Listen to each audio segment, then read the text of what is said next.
It's a relevant story, a story that needs to be told, a story of bravery. I have with me the team of Ground Zero in New Delhi. Thank you so much for joining India today. Thank you. Thank you for having us. I'll begin with the Kashmir screening. How was your experience there? I think it was great. I think it was a huge honor to have all these officers there to watch the film, and I think it's such a huge moment for Kashmir. I think a place that's seen so much of turmoil and a place that has a certain perception. When we went and shot there in Srinagar, we had a great time. We had a smooth sailing shoot, and I think this really gives it out loud and clear that more crews can come there and showcase their movies. I hope there are more red carpet events there. I hope more theatres spring up there and we have more releases, because it's just a great place to shoot. It's so scenic, it's so nice. And it's beautiful, it's our country. Yeah, and it's our country. And more film crews should write films so that they're shot in Kashmir and Srinagar. Yeah. You guys have shot the film mostly there in Kashmir, right? Yeah. So, what's the difference that you saw shooting there, and how has your perspective changed when you look at Kashmir now? Well, I didn't have any preset notions when I went there. This was my first time I actually stepped into Srinagar for the shooting of Ground Zero. And yes, I had seen it in photographs, postcards when I was growing up, the Dal Lake and all that. And when you see it, it's just a sight to behold. And it's got such wonderful people there, very respectful, very supportive. Arhan really helped us with getting, all the permissions and locations there. So it was very smooth sailing and we had a great time. All about you? I think people there are really, they want other people's perspective to change very desperately, and very welcoming people, beautiful locations, and I'd say it was a historic moment for us. For you guys, how was it? So I think the biggest advantage of a location like that is that if you place a camera and you point at anything, it will look good only. So if you have a story to to merge with that location, I think you have half the battle won already. So when we went there, it was beyond our expectations, the beauty and the warmth of people. So the shooting experience was lovely.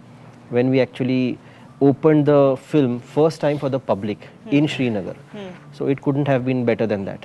As a filmmaker, take us through the process of Reiki before shooting a film like this. If you could elaborate on that. So it all depends upon what the script is. This particular film, it was based in Srinagar and it was almost everything was documented. So we kind of knew which areas they were mentioned in the script. Sometimes you can access, sometimes you cannot access those areas, but with Arhan's help and the administration help, most of the locations that we wanted to shoot on, we could actually access and we could actually shoot on those locations.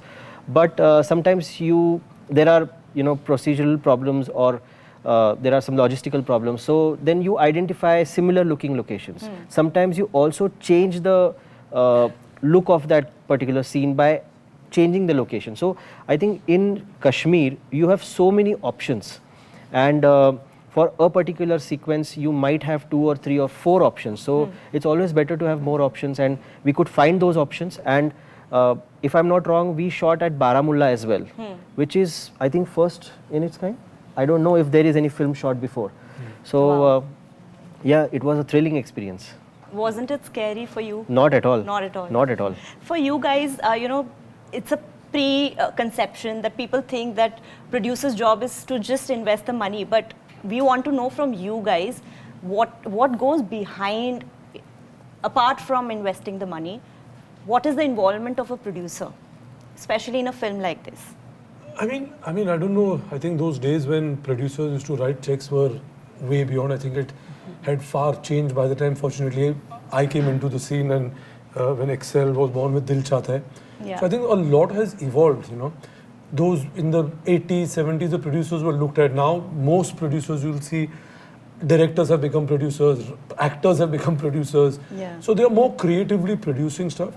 And I think, if you ask me what is the job of a producer, it depends. I mean, for us, it's very important that the vision of the writer and the director, in a case where the writer and director is not the same person, but the director's bringing to life what is written on paper is absolutely important and uncompromisable.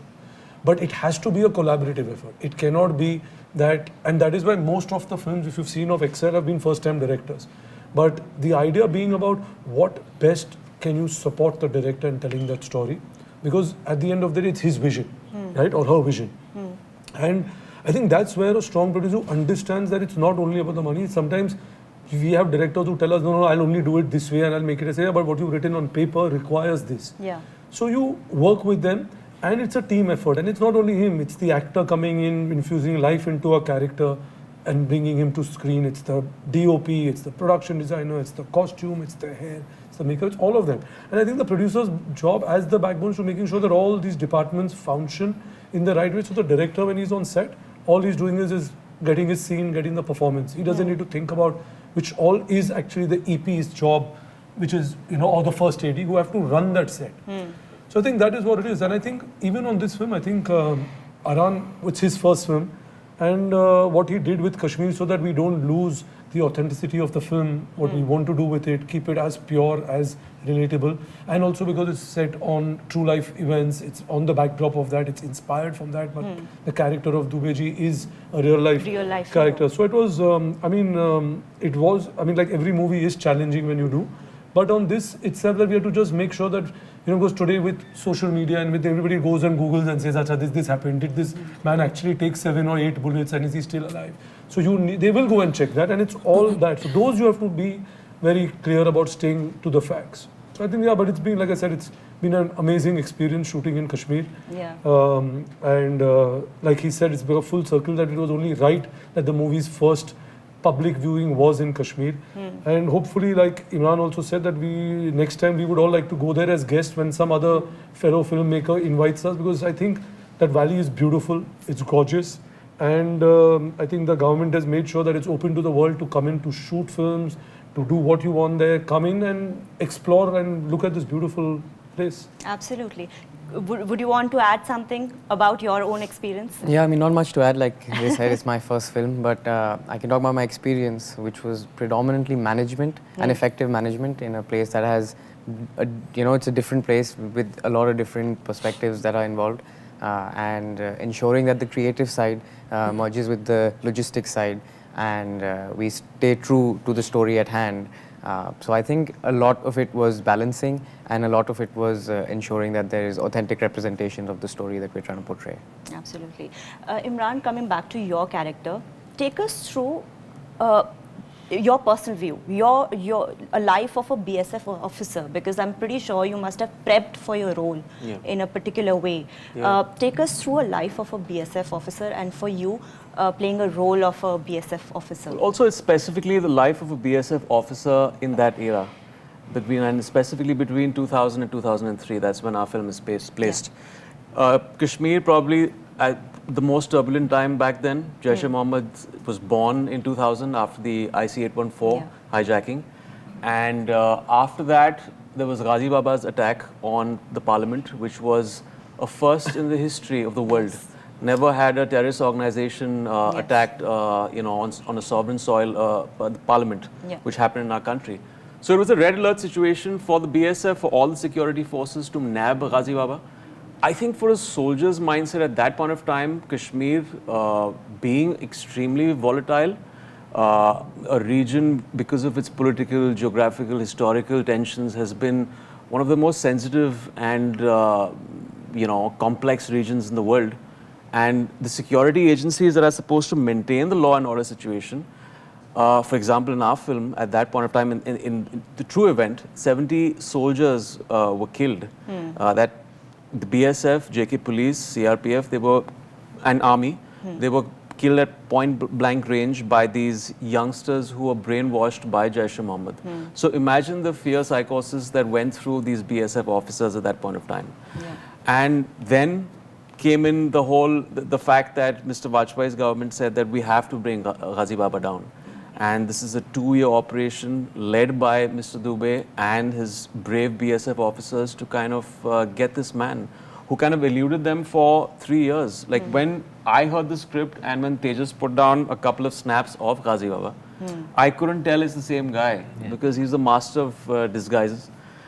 He was great at guerrilla warfare. Then he came into Srinagar in 2001, was living in probably civilian homes or somewhere. Yeah. And he was eluding the forces. So it was a tough time for the BSF. And finally, then Ground Zero Day, 30th August 2003 is when the encounter happened. Yeah. So, yeah. What about you? It was sort of challenging for me to dive into the complexities of, you know, as a family, the emotions, the emotional part, because it's a layered thing. You know that when your husband is walking out of the door, you don't know whether he's going to come back or not, and you know you have to be ready for anything. And when you say it, it sounds easier, but when you actually experience it, it's not that easy. It's unpredictable, it's volatile, it you know sort of infuses a lot of restlessness, and that kind of living is something. And yeah, to dive into such emotional roller coaster was a challenge, but with such amazing team, I managed. Playing a character like this is obviously taxing, right? But would you personally consider that in real life, if ever that happens? Oh wow, that's Hypothetically. It's a loaded Yeah. Hypothetically. Are you spilling the beans? I mean, if you fall in love, then you Yeah. fall in love. Wouldn't you? Yeah, You don't look at the person's profession. Yeah, Of course, of correct. course. Yeah, I think he answered it for me. And for you, would you ever want to like consider hypothetically? Now to get be- into the BSF after doing this film and seeing what they do? No. No. I'm good at living up these characters on screen. Thank you very much. As an artist, what are the challenges that you faced personally while shooting or before shooting, the preps, everything? I think, I mean, challenging is like basically in any role, it's a challenge. Over here, the physical aspect of being agile to get a certain frame physically, I'd changed my training regime for this film. And then it was the getting into the shoot. Thankfully, we had the BSF with us on this. So we had a lot of training before we got into the film. Everything from target practice, which was my favorite part of prepping as a BSF officer, to protocols, to the way they kind of salute, to how there's a decorum between junior and senior officers, all of that, so that we get into the character, which is great. And I think the toughest part was the emotional state that BSF officer is in constantly. It's a high-risk profession. You don't know what's going to happen when. Like she said, the families don't know when that dreaded phone call comes. And especially in a time when you don't know there's the next bullet is going to be at the back of your head. They also have this stoicism about them, but there is also a vulnerable side. So playing in that duality, like if you see in the promo, there's a shot of the tear falling. Yeah. It's again the decorum in front of a senior officer. You can't break down because you're supposed to play the role of a protector, and you know. But then he breaks down in front of his wife. That's the only time when they show their vulnerabilities to the near dear ones, right? So bringing that stoicism at the same time, feeling the emotions like palpable from inside, that was a tough one. And I'm sure you must have also spoken to some BSF Yeah, a lot Jawans of them. during that. Yeah. Any sort of conversation that you had with them and stayed with you? Yeah, I actually asked them about fear when I was training. So they said that, you know, fear is a survival mechanism, but you have to be able to rein it in. Because if you don't have fear, you won't have the reaction time. But too much fear, you lose your efficiency in the battlefield. So it's almost a meditative state where you have enough fear so that you can defend yourself, because it's not just killing the enemy, it's surviving also. Yes. It's defending yourself. But at the same time, when it gets out of control, you can lose your life. So you get used to it when the training is so hard for them. You know, I think by the time they are out of that training, they're so mentally prepped, the mental game is so on point that they can tackle these situations. What about the weapon training? Did you also? Yeah, of course. We had a lot of. We had actually I keep saying it's like a buffet table of weapons that were placed over there. The BSF put all the weapons out there. Then we And took they were what all was real? essential. Yeah, They were yeah. all We took what was essential between 2000 and 2003 for our film. Obviously, those weren't used. Okay. But then we had used dummy guns and equipment for that because, like, you don't have night vision goggles at that point of time. You don't have the modern equipment. So just to get that era specific to the time and accuracy, they were very helpful there. Okay. What about you? Like, what was your challenges as a playing your role? What were the challenges that you faced as an actor? I think it's more of an internal thing, to sort of, for people, for the society, you're this strong woman or a wife or a lady, but you know the reality, you know the other side, the flip side. And to sort of manage that is a very big challenge. So internal prep was quite something. You had a chance to speak to any BSF Jawans or their wives probably, or something, like a conversation that you had off sets and not really, stayed but the with them? script itself is so strong, and when you dive into it, it's just there. You don't have to really, it's all there, and I had to dive into it, and yeah, like I said, a lot of things happen here and here. As a filmmaker, I would want to know from you, it's a film that, it's a story in fact, nobody has made a film or there's nothing spoken about this subject. Where did it come from? Like, what was the beginning and what all did it take to, to execute it in the first place? Because I'm sure a lot of research also must have gone through making a film like this. So I'll credit this entire thing to the writers, basically Sanchit and Priyadarshi. They actually had researched on it. They found out this story, and they also found out that there is no film on it. So they worked on it initially, and they brought the story to me. And when I read the story, I thought this is a film, and I was actually surprised and eventually pleasantly surprised that nobody has ever made a film on it. So it was to my fortune that I could get that story for myself. And when we were researching on that subject, I understood one thing, that this is not a war film per se. It's not that you know the enemy, you go there, either you kill them or they kill you, right? So it's not that typical war film. This is more of a mental game. You have to, we were searching for a ghost, is what Dubey sir told us. Yeah. They didn't know who the Ghazi was. So that entire investigation, and in the journey of that investigation, they also faced a lot of trouble in the real story. So there was, the action was part of that investigation. So it was kind of interwoven between an investigation and action. So that's the best part of it, that it's not mindless action. It's not just you're trying to portray a hero who's not real. Okay, this hero is not killing 50 people and still staying alive. He's actually trying to save himself and his people with the fear, what Emraan said, that fear has to be there. So I liked the reality of this story. It is actually वो चिपक के चलने वाली बात है, reality से चिपक के चल रही है कहानी. So this is what I loved about it, and when I got it to excel, Ritesh and Farhan also loved the same thing, that it is talking about the reality of life. Most of the times we see real life is something which is larger than life and aspirational, yes, but it also could get fake. So we have tried to avoid that. And actually, coming up with a film like this, so intense, while shooting also, I would want to know from you, how would you switch off yourself from the character once the cameras are shut, off the sets? What was the equation like? How would shut you? off the character? Yeah. I just generally don't take back characters after a cut because Okay. it can really warp your headspace. I used to do it very early on, but I think as you get some experience as an actor and a certain skill set, you know how to rein it in.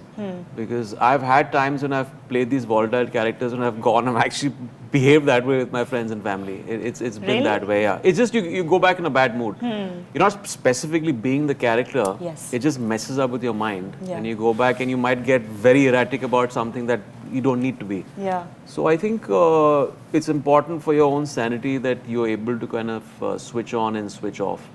That's something that you learn along the way. But then how do you regulate your emotions when the camera is rolling? Because I'm pretty sure not each day is similar, right? Yeah. So how do you regulate your emotion as an actor? That's what acting is. That's the job. You are asking the secret of his job. I think it's all the prep that you do before you get on set. All the hard work actually is, at least for me as an actor, I do everything right to the point when I get on set, and then I'm just having fun on the set, seeing this character and breathing life into the character. So when you know that the camera is on, you know exactly the beats of the film, what the character is feeling, where you've come from, where you're going, what is the context of the scene and the subtext, you know all of that. And it's just like, it's muscle memory. It's kind of like muscle memory. You don't think about it. Film और actor के perspective से भी देखे, producers के perspective से भी देखे, आपको लगता है कि ये AI, चैट GPT और ये सब आए हैं तो इससे क्रिएटिविटी लोगों की थोड़ी शट भी हो सकती है, क्योंकि it's making things easier for everybody. So जहाँ पे आपका दिमाग बहुत चलाते थे, आपको शायद 2 घंटे लगते थे, कुछ सोच के क्रिएटिव आप लिखते थे, वही आपको 2 मिनट में दे देगा. आप सिर्फ एक कमांड दीजिए और जैसे रितेश ने कहा कि ये एक क्रिएटिविटी का एक सब्स्टिट्यूट नहीं है. ये जो कुछ भी बाहर पब्लिक डोमेन में है, उसको आपको रिसर्च बेस के साथ स्ट्रीमलाइन करके आपको वो चीज़ें दे देगा. बट क्रिएटिविटी इज़ एक ऐसी चीज़ जो आप क्वांटिफाई नहीं कर सकते हैं. जब एक गाना लिखा जाता है, वो जो आप पूछते भी हैं किसी लिरिसिस्ट से, बोलते हैं कि मुझे पता नहीं वो चीज़ कहाँ से आती है. It's a little spiritual in its process. और वो जब आप म्यूजिक डायरेक्टर से बात करते हैं कि वो मेलोडी कहाँ से आती है, वो भी एक स्पिरिचुअल प्रोसेस है. वो कैसे आता है, योर लाइफ एक्सपीरियंसेस, क्या आपने जी है जिंदगी, वो सारी चीज़ों से आती है. अब अभी कहना कि चैट GPT शायद 5 साल के बाद ऐसा नहीं होगा, क्रिएटिविटी को भी शायद हम निचोड़ कर लेके आ सकते हैं, लेकिन अभी फिलहाल तो नहीं है. I think it's a good, I think I had seen a interview of mister Javed Akhtar. उन्होंने कहा कि it's a good secretary. AI is a good secretary. इनसे कुछ क्रिएटिव काम मत कराओ. So at the moment it's just someone that it's something that organizes stuff. लेकिन I think एक बहुत ही हमारे देश के लिए it's something that's very dangerous. क्योंकि इंडिया एक बहुत ही लेबर इंटेंसिव जगह है जहाँ पे we need to give employment to so many more people. हमारे देश में यहाँ पे it will be killing for us and giving jobs to so many people. तो वो जो एक ब्लड बाथ होगा जब AI एक्सप्लोड्स इंडिया में उस तरह जो हो रहा है, but it's still confined to the main centres right now. कैसे सब लोगों की नौकरियां चली जाएंगी यहाँ पे, तो वो एक चीज सब they will be very cognisant of that. या All right. We are running out of time. So one last message you would want to give out to your audience, why they should watch Ground Zero. Well, this is the most definitive and the crucial operation of the BSF in the last 50 years. Probably a landmark mission, is a landmark mission in the history of our national security. And it's something that crippled the Jaish-e-Mohammed organization, brought Ghazi Baba down. And for 13 years, this organization was crippled because of this operation that Mr. Dubey led in 2001, final encounter in 2003. So it's a story that was waiting to be told. And yeah, it's releasing in cinemas on the 25th of April. Absolutely. You guys. Actually, it's going to be fun. Yeah. People will enjoy this film beyond all the things which I said. It's a true story inspired from true events, and like I said, it's engaging. It entertains you. It's not going to be preachy or trying to give you a lesson in history, but it'll make you aware of these unsung heroes which are there in our country, and we have an opportunity of bringing these stories to the forefront. So please go out and watch it and tell us what you feel. Sai? I think we make films for the audience to come and watch. So now it's theirs, and I urge everybody to come. And I would also say that this is a very human, human emotion kind of a thing. So I think everybody is going to relate to this. So 25th, mark your dates, calendars. Tejas and Emraan.